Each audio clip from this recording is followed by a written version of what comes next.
All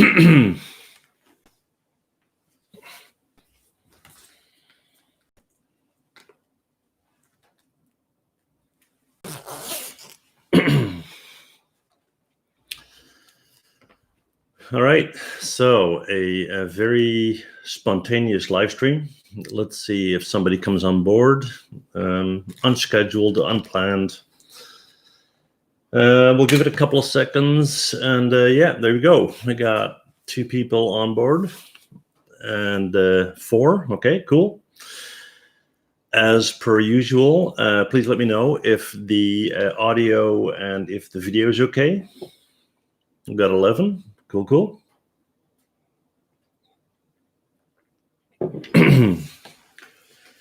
Hello, how are you? Hyperion, hi there. Ravi, hi. Audio is okay, thank you so much. Frenchie. So Frenchie, is that who I think it is? I'm pretty sure because I recognize the icon. So very cool that you're here. Nice to see you, sort of way. Yeah. Right. Okay. Cool. So yeah, we got 18 people on board. Not bad. And like I said, completely spontaneous, not planned whatsoever. Right. Okay, so what are we talking about today? We're talking about negotiating. And yeah, negotiating is important for 3D artists. I would say not only for 3D artists. Negotiating is important for anyone. I mean, if you're going to go out to buy a new television, or you're going to buy a new car, or I don't know, buy a house for that matter, right? So I want to do this in 2 ways. First, what I want to do is kind of get into the basics of negotiating, how that works, explain how I would approach it, and then I'll address questions that you might have, right? Cool. Okay, so what is negotiating? Well, negotiating is basically when you have 2 or technically more than 2 parties is possible as well, but let's keep it simple. Let's say 2 parties, right? And one has something that the other wants, right? This can be a product, this can be a service, but it has a certain value to you and it has a certain value to the other party. Now, just to keep it simple, let's talk about a used car, right? So I want to buy a used car and the car salesperson wants a certain price for it. What do I do to get that price down? And what will that person do to get the price up? Okay. Now that is all based on supply and demand. Demand in the sense that I have a demand for the car. I want it. I have a need for it, right? And supply, he has it available. Okay. Now, if you got a situation where the demand is high and the supply is low, and I know this is really basic stuff, right? But we need to get this out of the way, right? So let's say the demand is high, supply is low. What will happen is the price will go up because a lot of people want the same thing. Vice versa, if you got a lot of supply, let's say you got stock everywhere and you can get it anywhere, right? And there's not a lot of people that want it, then the value is going to go way down. Okay, so that is basically the basics of how that works, right? Now, we're going to do 2 scenarios here. One is you are the buying party, and 2, you are the selling party. The buying party can be helpful for you as a 3D artist, maybe when you're going out to buy a new computer, right? The selling aspect, obviously, when you're sitting with a client and you are interested in selling your work. And again, hold on with your questions for a second until we get this basic stuff out of the way, and then we can do it more specifically, okay? All right, let's take the scenario that I'm the one buying. Now, what my goal is to decrease the value. So if it's about a car, what I'm going to do is I'm going to point out failures. Well, there's a scratch on the car, there's a dent on the car. I'm trying to get the price down. He's going to say, yeah, but it's great and there's low mileage and blah, blah, blah. So pushing value up and pushing value down. Now, the alternative is something you don't see a lot. And this is, I would say, much more powerful. instead of you trying to get the value down by being negative about the car, right? You know, scratch, dent, and so forth, you find out where the value is for that specific supplier, in this case, the car sales guy. He has a need to sell this car, and you don't know why or how big this need is. Now, if you can find out why he is desperate to sell the car, you have a much better negotiating situation, right? Maybe it's the end of the month, maybe it's the end of the quarter, maybe his bonus depends on him selling one more car. So you get a lot more information by asking questions than by talking. So if you go to buy a car, you don't necessarily talk about the car, you talk about the sales guy. How long have you been working here? Do you have a specialty? Do you work on certain car types and so forth? Is business going well or not? All of this information will help you to understand what his mindset is, right? Now, once you know this, what you will always have in a negotiating situation is, if you're the buying party, you have a maximum price that you want to pay, and you don't want to go any further than that. The selling party will have a minimum price that they are willing to accept. So let's say your maximum is here and his minimum is here, meaning that you will end up either somewhere in the middle, okay, or you won't have a deal. Now, that's kind of the mindset here. Now let's flip this around. Let's say you are a 3D artist, you are sitting down with a client or a potential client, and you need to sell whatever you want to sell, your time, your model, your whatever, right?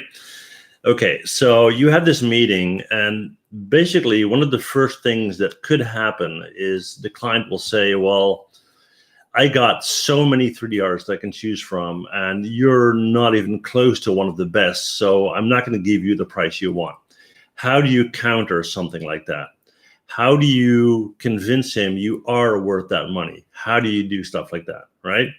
So that's kind of the basics of it. And what I would like to do is ask you guys to give me any specific situation or specific question that I can then address and tell you or explain to you how I would go about having that conversation with that person. Okay, is that all right? So let me know in the comments and give me a question if you have one. Or maybe you have a question about the explanation I just gave you. So let me know that as well, okay?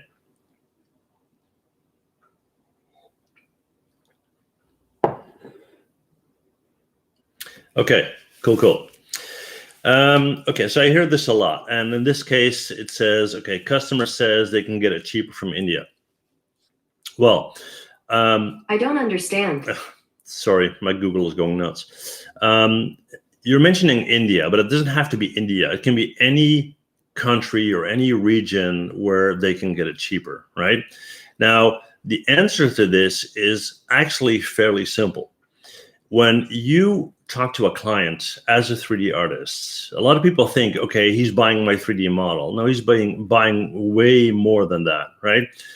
What he is buying is the interaction with you, the service you provide as you create a model, the experience you exchange with that client to find a better solution to their problem, the potential to work with them in the future again, right? Now, I don't specifically want to talk about India because that would give a feeling that there would be something wrong with it, and there's not, right? So I'm going to kind of address this question in a little bit different way, right?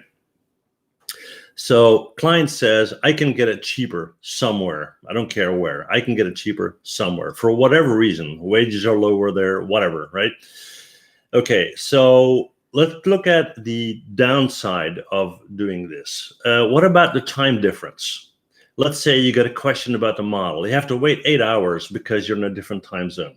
What about potential language barriers, right?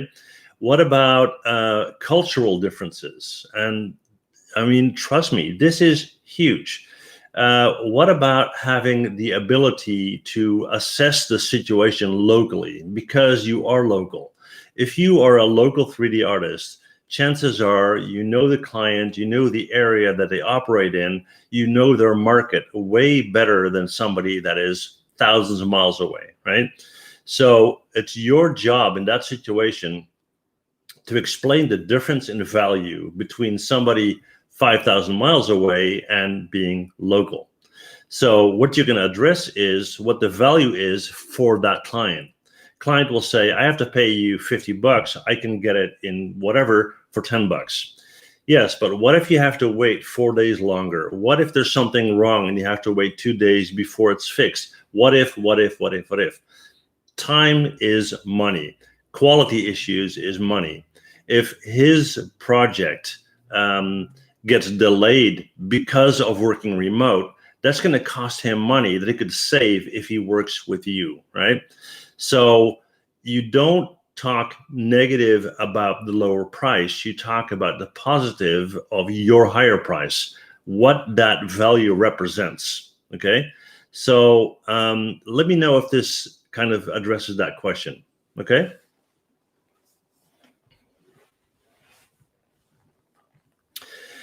Okay, let's see. Birdie edits. Newly educated Houdini special effects artist, Maya generalist, done with internship at a very small studio, 5 people. Want to continue at the studio, but they can only offer very bad pay because of Corona. Okay. Now, this is a very specific situation because of Corona. Well, the thing is this, when it comes to working as a 3D artist, a lot of especially freelance 3D artists work from home, and even artists that don't work freelance because of Corona often work from home.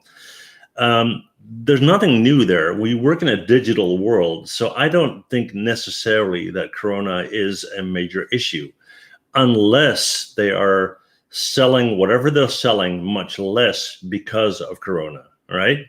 Hi there. So I would try to find out what the situation is there. Now, if you want to stay there but make more money, there are a couple of things you can do. First of all, you can think about ways for them to make more money. And this is like a creative process. You've been there for a while, you see what they do, you see their current situation, okay? And I'll just give you a completely different scenario just to make it clear. Let's say it's a restaurant, right? They're making food, and at dinner time, there's not a lot of people going on, so they can't pay you more money. You go to whoever's in charge and say, listen, what if we do lunch during midday, because I see a lot of people coming by and so forth, yeah? As a result, they're going to make money. It's your input. You can do more work for them. As a result, you can get more money. That's one option.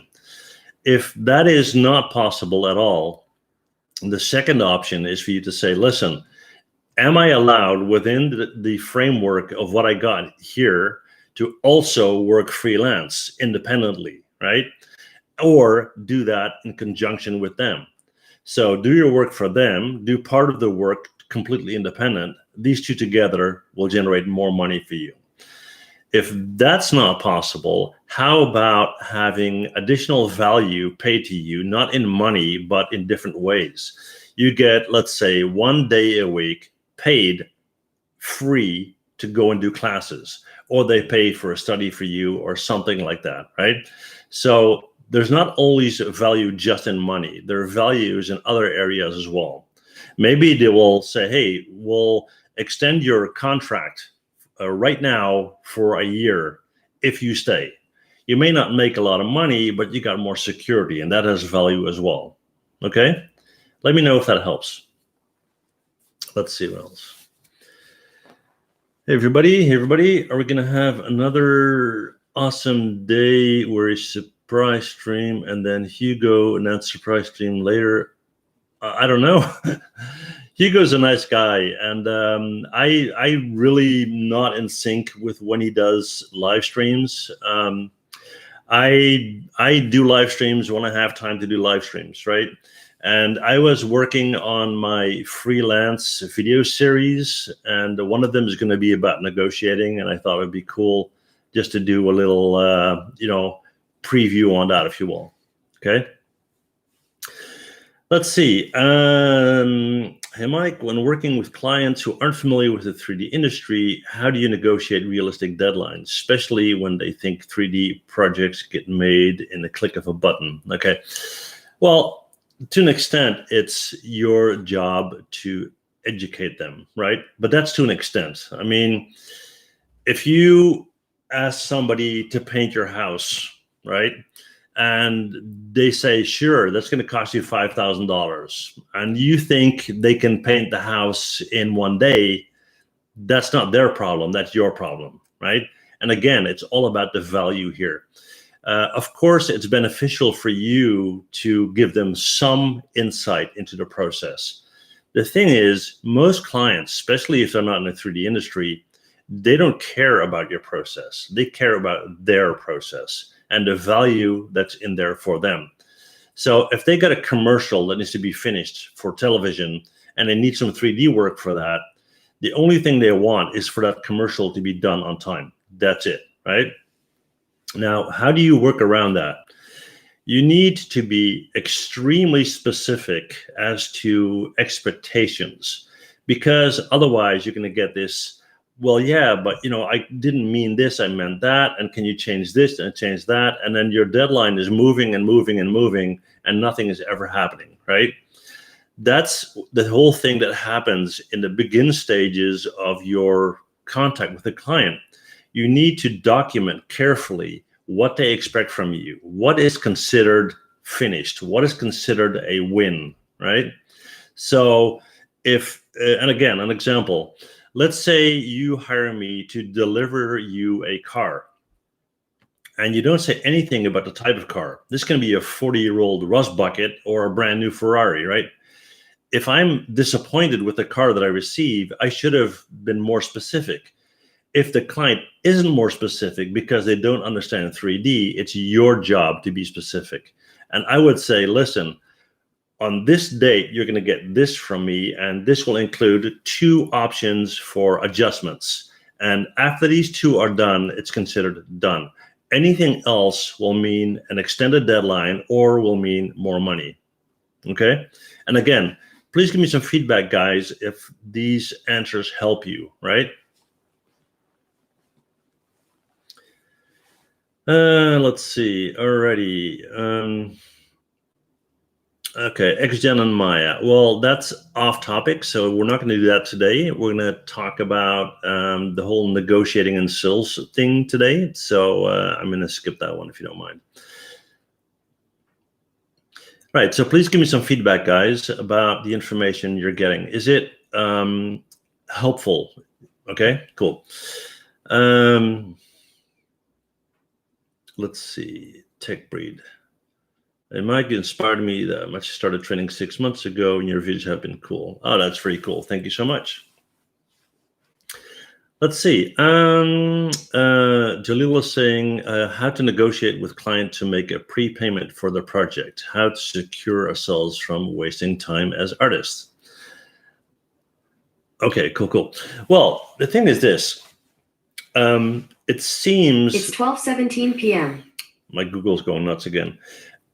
It seems that a lot of 3D artists are afraid that they won't get hired if they don't do everything the client wants, right? Keep in mind that that is not the case at all. If you are eager to please and say yes to everything, that is the exact opposite of being professional, right? Now, think about this. If you're sitting down with a client, this client most likely is a business owner or working for a business. So they understand the concept of needing to make money. They understand the concept of having to make a profit. Otherwise, you can't survive and you can't do what you do, right? So anybody that says to you that they don't understand, they're lying, right? And they're lying as part of their negotiation tactic. If I can make you feel insecure, like nobody wants you, nobody wants your work, et cetera, chances are you're going to work for less money because you're eager to get that job, right? Now, keep in mind that people that negotiate like this, like the way I just explained, First of all, it's not very ethical. It's not very respectful. And to be honest, it's like really amateur hour. Professionals don't negotiate that way, right? A real authentic negotiation is about two parties talking about, what is your value, what's my value, and where's common ground. Now, if you want to have a prepayment before you start work, the easy way, first of all, is to ask for it and explain why. Okay, so if I do a project for somebody, I will have an initial meeting. I will have a talk, right? And I'll say, okay, what do you want? When do you want it? And so forth. I will decide whether I can do it or not, whether I want to do it or not, whether my timeline fits with their expectations, and I will, come up with a price and so forth. What I'll tell them is, listen, I'm going to be working on this for a month, right? After a month, I'm going to deliver it to you guys. You're going to send me an invoice, and then I'm going to have to wait another month or maybe even 2 before I actually have my money, which means I'm not making money for 3 months. You wouldn't want to do that as a business owner either, right? And I want to, at very least, be covered for my expenses. So what I want is for 50% to be paid upfront, right? So I can get started. Then midway the project, where we do an assessment, I want an additional 25%. And after it's all delivered, said and done, and you sign off and accept it, then I get the final 25%. That is pretty normal. Maybe 50 up front, 50 afterwards, or 50 up front, 25 in between, and 25 at the end. That kind of depends on how long the project is. If you, however, are working with a client that you've been working with many, many times, let's say it's your 30th contract with them, at that point, you might say, well, I trust you guys, you've always been fine, and so forth. And depending on the amount that's involved, and say, just bill me afterwards. If this is a project for $50,000, obviously not, right? But if it's a project for $400, probably, yeah? Okay. Okay, so that's the question about prepayments. Let's see. Answer was perfect and valuable. That's great. Thank you. Helpful, hopeful. Good, good. Let's see. Alrighty. How to convince people that our work and production is genuine and price-worthy. Okay. Well, the thing is this. Whether something is price-worthy or not is not up to you to decide. You can create something and think it's valuable, but it doesn't matter whether you think it's valuable. It matters whether the client thinks it's valuable. And keep in mind that the value for you and for the client is very different. And again, here's an example. Let's say you manufacture phones, okay? Now, I make phones, I sell phones, right? Cell phone, haha. Okay, so I sell phones. Now, I want to have a commercial on TV, and I need some 3D work done, right? Now, my goal is to sell phones. I don't care about the 3D aspect of it. I don't care what software is involved, how you do it, how long you have trained to be able to do this, and all of that stuff. I don't care, right? I want a commercial on TV. The commercial has 3D in it, and that 3D apparently has some value that I don't understand, that I don't care about, right? But I asked 10 3D artists to give me a quotation, and they all said $1,000. So you said 950, so that's the only reason I'm talking to you. Let's say that's a scenario, right? Your value is, this is the time I spent, this is the software I use, this is the amount of experience I have, and so forth. His value thought on this is, okay, you're the cheapest and the quickest, right?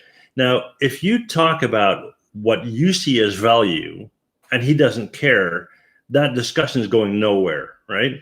Because you can talk about it for 3 days. He doesn't care. What you need to talk about is his value. Listen, what's important to you, and therefore value, is quality and speed and the ability to change things fast, which means a local 3D artist, talk the same language, same culture, same region. That's your value, right? So it's kind of looking at it from the right perspective here. Does that make sense? And you need to defend your value and your price that way. Let's see. Namaste, sir. What is your fee? My fee for what? As you probably know, my YouTube videos are always free, and they always have been. What's the best software for 3D architectural rendering? That's off topic, so we're not going to do that. How does a newbie get clients and confidently speak to potential clients without feeling inadequate about a skill set? To be honest, everyone that starts out in the 3D industry, or in any industry for that matter, first time you have to do something like this, you're going to be nervous, you're going to be insecure, and it's just going to suck, to be honest, right? But the thing is, you can comfort yourself in the fact knowing that this applies to basically everybody in the entire world, right?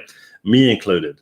The first time I had to do this ever, I was very, very nervous. I was literally outside next to my car waiting to go inside, and I was like, oh God, I'm going to be sick or something. And of course, you don't want them to know that, right? But they are going to know that because it's obvious and they'll see that. So I would really not hide it. I would literally say, listen, I'm new to this. I'm inexperienced. I don't have a lot of negotiation skills. I want to grow here. So hopefully you will be respectful enough not to screw me over. And I wouldn't say that literally in that way, but say something like, to work with me, to help me establish myself as a 3D artist so I can work with you in the future again, right? Something like that. So don't say screw me over, okay? And other than that, it's experience. A very good thing would be to ask somebody you trust and role play the meeting, right? Have somebody who is hard on you, right? Not going to, say whatever you want them to say, but give you a hard time and try it, right? Try it until you can do it front, back, upside down, whatever. Okay, cool. Let's see. That's off topic. Let's see. Thanks for the detailed answer. You're very welcome. That's off topic. That's off topic. That's off topic. Okay. All right, guys. Any questions about sales? Hey, there you go. Oh, I love that logo. You see that logo right there? MH Tutorials channel member. What if the client says we have a company doing the same thing, but in less budget? So how could I compete with a company? They have too many employees. First of all, companies that have a lot of employees are almost always more expensive, right? To begin with. Now, for that, you probably need to check out the upcoming series on freelance. The thing is this: if you are, I don't know, living in your mom's basement, right? You have no rent, you have no cost. Your overhead, which is your cost, is extremely low, right? If you can make $200 a month, you're good. So how is a company with employees and a secretary and all that stuff, right? How are they going to compete with that? They can't. They can't, period, right? So that would not be the issue. If the client says that, then again, my guess here, I would say almost 100% certain is that this is negotiating trick, right? They're basically saying you're just a tiny one-person show, right? And they got 500 artists, so you can't compete. Well, again, you look for where's my value. They call you with a problem, you pick up the phone, you're the guy fixing the problem. So that's speed, right?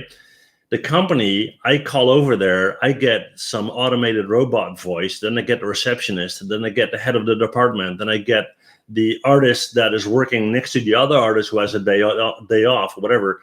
It's a nightmare, right? I don't want any of that. They have like 100 projects going on. They got priorities. And if I'm not a huge client for them, right, then I'm like on the back of the list. So the value that you can point out is, listen, I'm a small time one person artist, but for me, you are a big client. So you're important to me. more important to me than you will be to them. Make sense? Let's see. How did I get my first client, and how can I start as a newbie in getting clients? Alrighty. Okay, so in order for you to find clients, it's kind of important that people can know that you exist to begin with, right? So two things are important. One is your portfolio, of course, and two is a business presence or personal branding.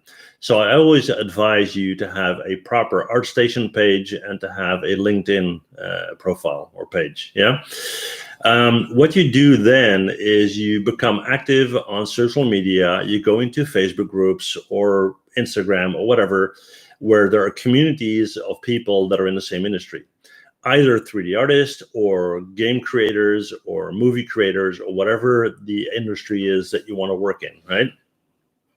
And you start to build a presence in these groups as a professional. So no bullshit, no stupid jokes, be serious, be professional, give proper professional feedback, show your work, ask people for feedback on your work.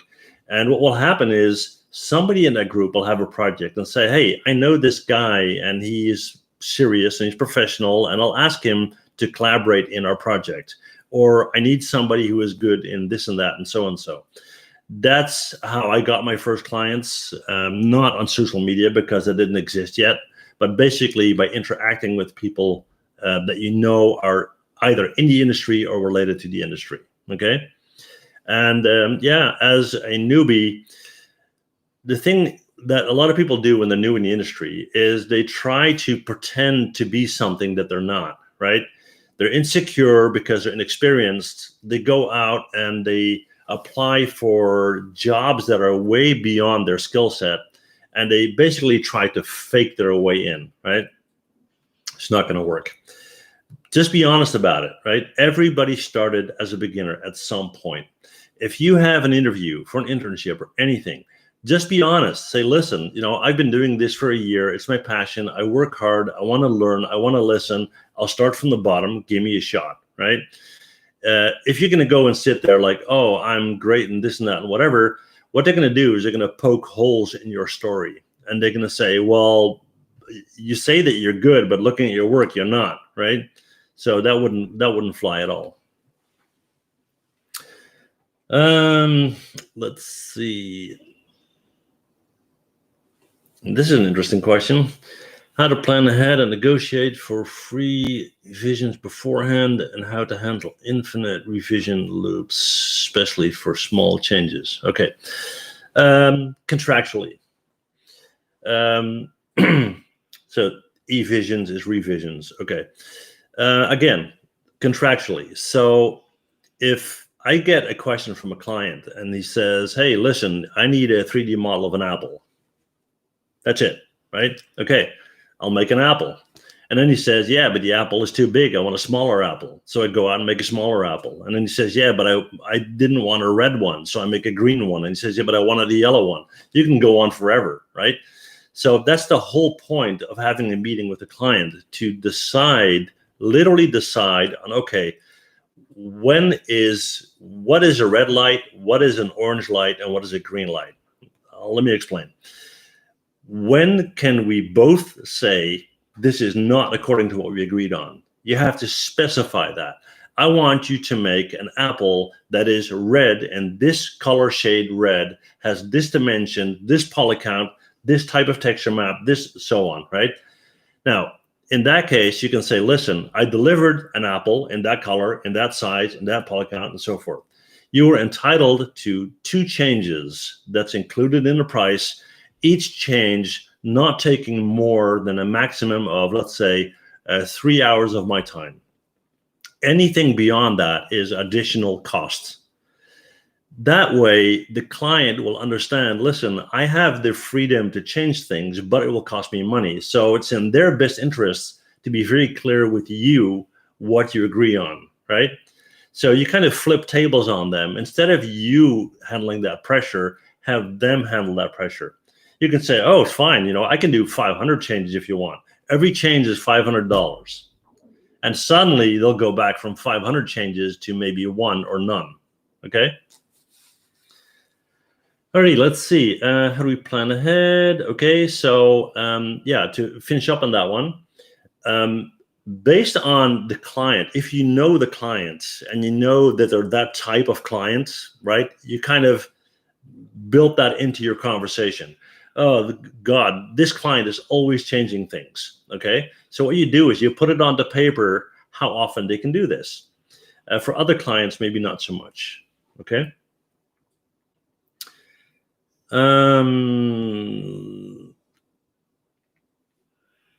Let's see here. Mike, I have a question, and it might detour a bit from the topic. I'm a director writer and in the process of applying to a few writer labs to further develop scripts. Okay. And then it continues for capital. However, I do 2D and now slowly transitioning into 3D for FX stylus animation. Okay. If, for example, a production house decides to pick up the script I'm working on, can I negotiate with them and the producer to have a part of the FX work done by me or my FX house? Of course you can. Now, the thing is this, you can negotiate about anything. And like I said, I'm working on this series, a 10-part video series related to sales, negotiating, contracts, clients, all of that stuff, right? It's all going to be on my YouTube channel. It's all going to be free, right? But this is a good question. Now, what can you officially, contractually agree on? And the literal definition is anything that is not illegal, right? And the second thing is anything that is not conflicting with a higher law. So let's say you're living in a little village and you have this local law about something, right? And then on a country level, there's a law that says you can't do it. You can't make a contract doing something because it would be illegal, right? So in this case, you can basically negotiate anything. And it's a good bargaining chip, if you will, because if they pick up the scripts, you're going to be negotiating money, right? And if you say, well, listen, I'm willing to lower my ask amount if in return I can get more work, usually they're very open to that because it's a win-win. Because if they just give you more money, there's no additional value. If they give you more money in line with more work, they do have value. It's a very good negotiation skill and approach. And gummy bears. Okay, yeah. So I would definitely go that way. Let's see. This question may have been asked. How do you negotiate that clients seeking free work into a paying one? I'm not sure what you mean. How do you negotiate that client seeking free work? Okay, so the client is asking you to work for free and you want to turn that into a client that's willing to pay, right? Okay. Very easy. When you have a client that asks you to work for free, walk away. Walk away. Any serious client would never ask you to do that. Yeah, but you'll be famous and your name will be out there and blah, blah, blah, whatever, right?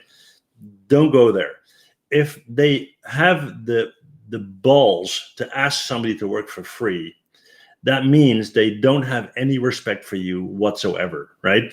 And I think that's unfair. I wouldn't do that. Now, there's one caveat here, though, and let me explain this very carefully. There's a difference between free and no value. Let's say the client says, listen, I'm not going to give you any money, right? But I'm going to give you a written contract to do this or that or whatever, something that has actual value to you besides money, right? And it's 100% confirmed in writing contractually. You're not working for free. You're working for something other than money, right? And the promise of being famous, that is not money or value, because how concrete is that? Who says you're going to be famous? And what does that mean, right? But if they say, listen, I'm not going to give you any money, but I'm going to give you 5% of my company, okay, something like that, right? Okay, what price range should be for rendering images or walkthrough animations as a beginner? It, of course, relates to how skilled you are and all that kind of stuff. So I'm not going to go into that because that's impossible to address. What you normally do is you base your pricing on your cost. So, and that is kind of a business plan decision type deal.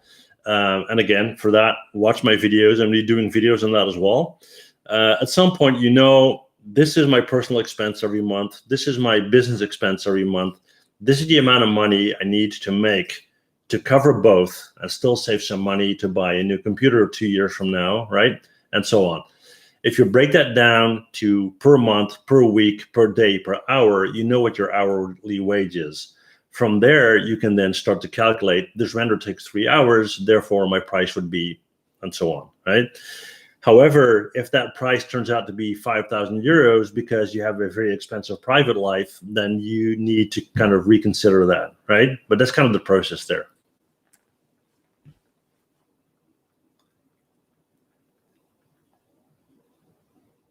Let's see. When we work with international clients, many clients deny for release advance. How should deal with this situation? What do you mean by release advance? You mean that they pay you up front, or what do you mean? Okay, let me know. And so an international client. So what would a reason be for a client not wanting to pay you upfront or pay a percentage upfront? Because they don't know you and therefore they don't trust you, because you are maybe 5,000 miles away, right? You can take their money and run and the money's gone. They're never going to be able to get their money back, right? If I'm working with a client 10 miles from my house and I asked them to pay up front and I met them in person and I talked to them in person and they know who I am, that is the value that I was talking about before, right? In that scenario, they have a much better feeling about the situation because they saw me in person and they are willing to do that. Yeah. Okay. How to find a job in the area. That's really not on topic. I'm going to refer you to my video series that I'm going to be doing on that. Right. Let's see. Oh, you got the coolest name ever. I'm not going to try to pronounce it, though. How do you approach a situation where you get offered less because you have less experience, though you produce quality works? Right. Now, the thing is this. What is quality? Okay. And I had a discussion with a professor on this very topic, I don't know, 30 years ago, right? So what is quality? Quality is whatever you say is quality. So let's say I'm a client, right? And I buy shirts like this, and I specifically ask for a hoodie like this, and I want the zipper to be broken. That's what I want. That's my requirement, right?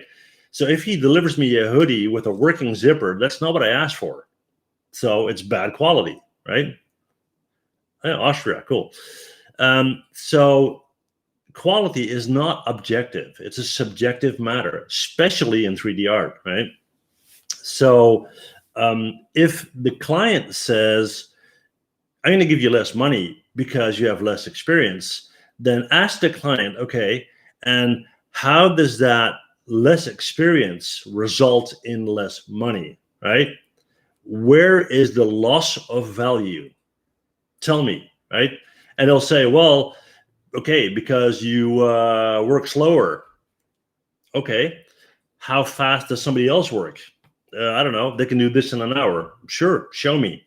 Let somebody do this in an hour. If they can do it in an hour and I can't do it in an hour and I have to do it in 2 hours, then I got something to work with. But just saying, listen, you don't have enough experience, so I'm going to pay you less, that's nonsense, right? I mean, I've been in 3D for a very long time. Let's say, I don't know, 30 years. You've been in 3D for a year. The fact that I've been in 3D for 30 years doesn't mean that I'm good at it. It just means that I did it for a long time, right? That's it. There are people that drive cars. They've been driving cars for 40 years. They still can't drive, right? There are other people that got their driver's license last week and they can drive better. So that's no argument at all. So counter that question and literally tell them, listen, if you think I deserve less money because I'm inexperienced, explain to me why. And not because you're inexperienced, because that is not a topic. It's because the quality is less, prove it. You work slower, prove it. Or there are other areas why they need to pay you less. And again, prove it. Okay? Let's see what we got going on here. Yeah. Working on a product modeling of Fiverr. I have many issues on pricing, like for a gummies bottle and gummies we charge a client $300, but the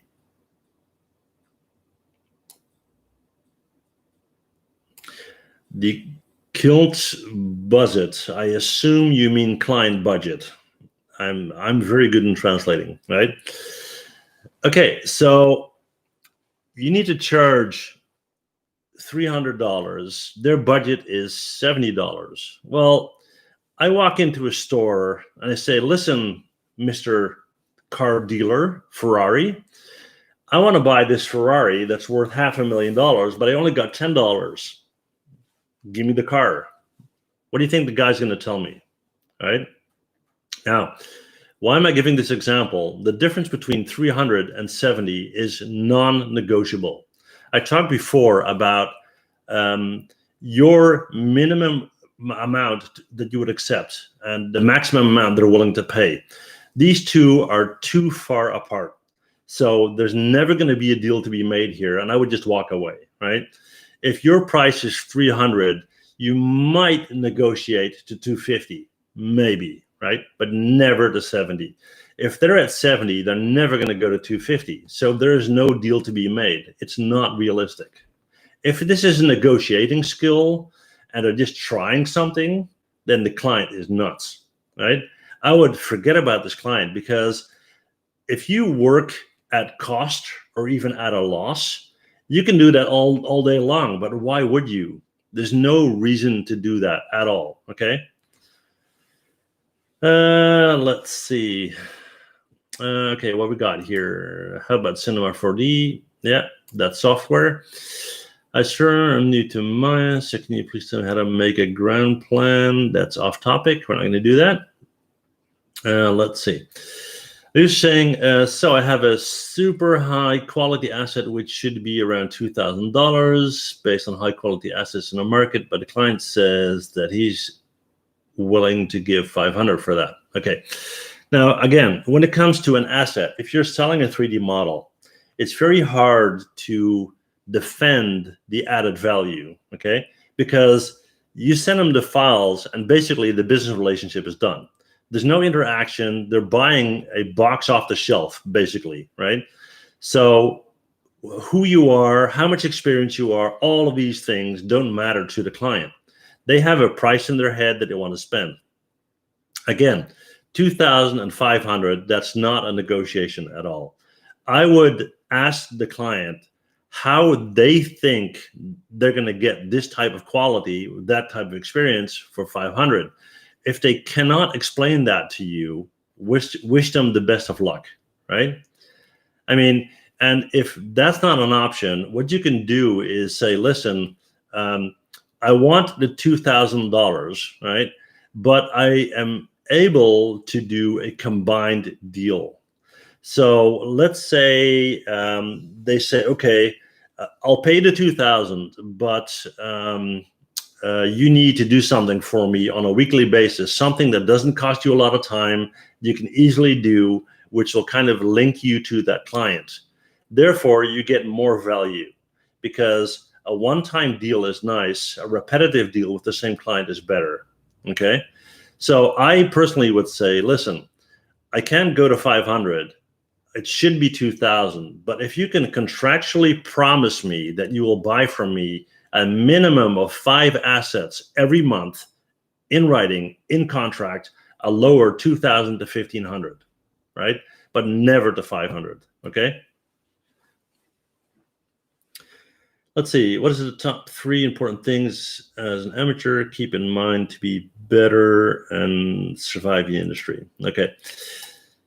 Ooh, one of your names are so cool. Okay, so one of the first things you need to remember is this. You got into the 3D industry for a reason, right? You saw a movie on TV, you played a game, whatever. At some point you said, hey, you know, I'm going to become a 3D artist. Never forget what that reason is. And why is that? Well, what happens is a client with the promise of money can move you into a direction that you don't want to go into. Let's say you are working on game assets and you love it, and the client comes along and says, listen, I need you to model 3D toilets, right? And I will pay you a lot of money to do that. So 5 years from now, you find yourself sitting in an office modeling toilets all day long. And you're making a lot of money, but you hate it. So tip number 1 is keep in mind why you got into this, and make sure you continue to have fun doing it. Otherwise, you're going to quit, right? Second thing is hold your course. And what I mean by that is, of course, you're not always going to be able to get what you want straight up. But if you feel that there are clients out there that are basically playing you, right? Okay, you ask 2,000, they offer 70, just walk away, right? Don't be nervous. Don't think, okay, I have to do this because I'll never find a client and so forth. That said, the third thing is try and stay flexible. If you need to do something different on occasion, right, to make ends meet, do that.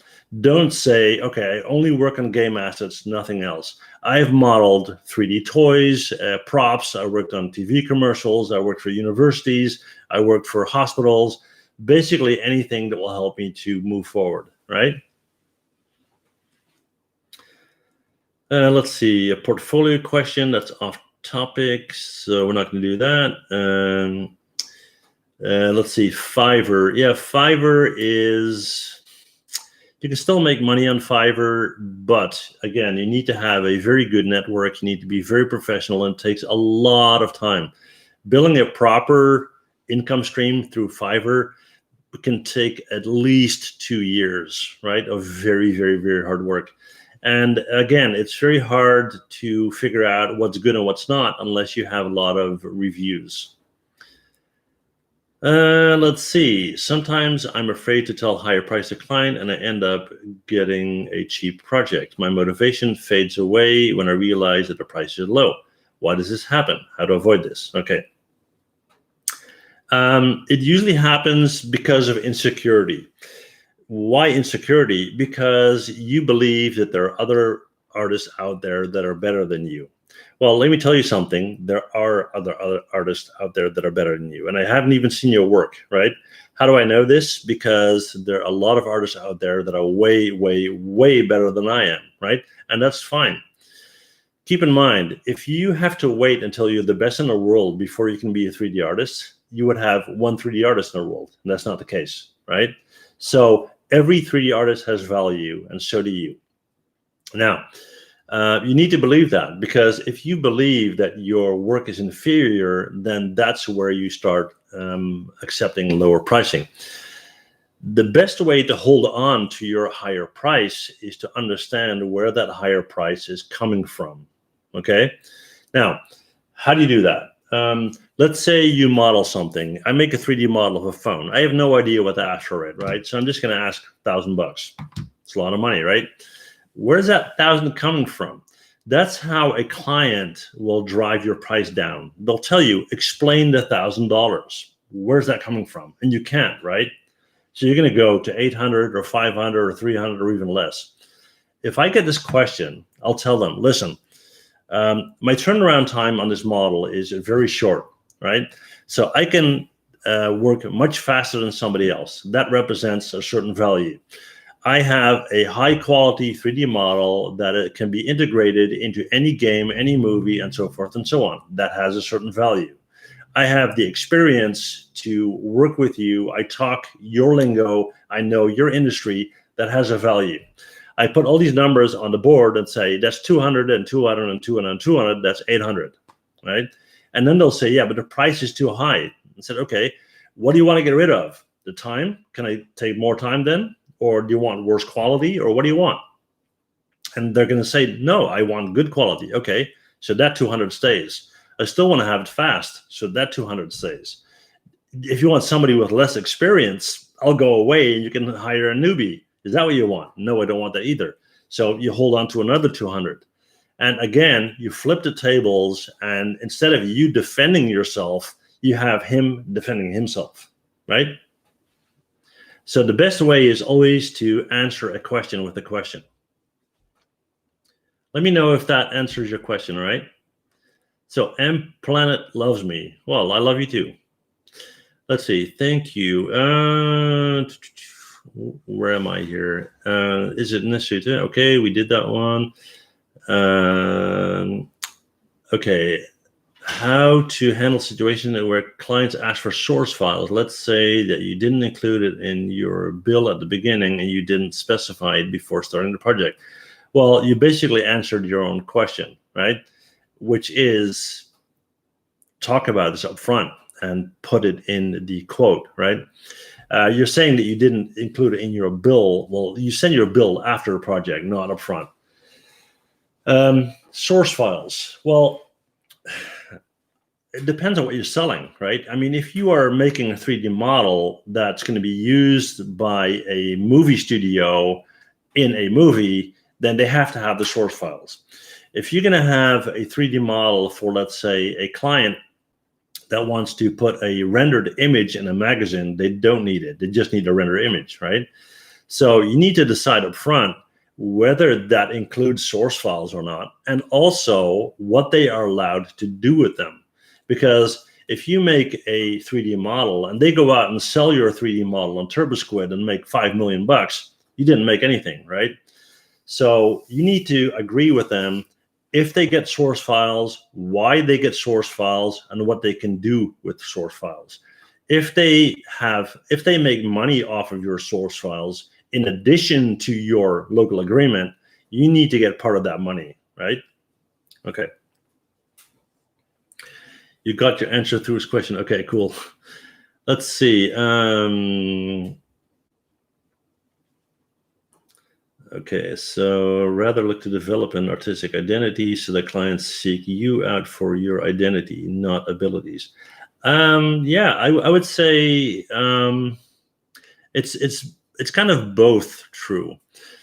There are a lot of people out there that have abilities, right? And like I said, there are a lot of 3D artists, and not everybody is the best 3D artist. Now, again, let's talk examples here. Why do you go to a certain restaurant and why do you avoid other restaurants? You can say, well, better food. Well, that's one reason, right? Better food, maybe lower price. Maybe the staff is nicer. Maybe they got nice music. Maybe it's in a better part of town. All of these different reasons are reasons why I would go there and not there. Same thing with 3D artists, right? Why would I work with you and not with somebody else? I don't know. Maybe I don't like the way you talk, or maybe you got funny hair, or maybe you wear orange shoes, or whatever. It doesn't matter, right? So don't worry about that. It works or it doesn't, okay? Let's see. That's an off-topic question once again. That's an off-topic question again. Hello, hello, hello, hello. Thank you for the stream. Gotta go. Thank you so much. And thank you very much for supporting my channel as a channel member. Thank you.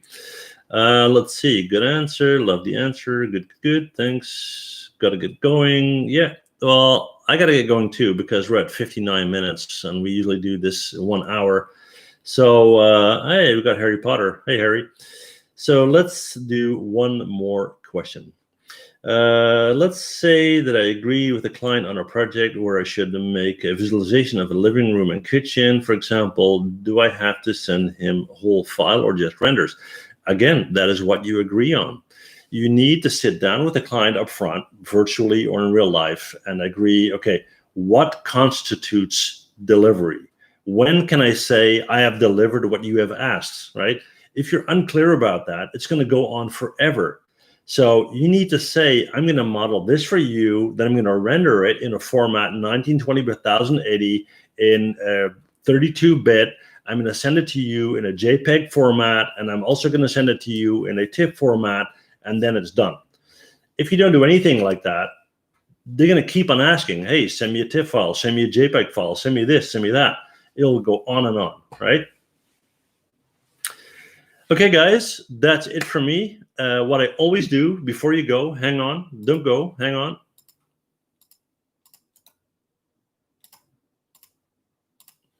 Is share this link with you guys. This is my personal hangout group on Facebook, 4,000 3D artists in that group. They help each other, they support each other, they collaborate together. It's a great way to build your network. So you're all invited. Please check it out, okay? Thank you all so much for hanging out with me, as always. Make sure you don't miss my videos. The first one is going up this afternoon. 10-part video series on everything related to being a freelance artist. Contracts, negotiating, sales process, all of that stuff, yeah? Okay, thank you guys so much. See you guys later. Bye.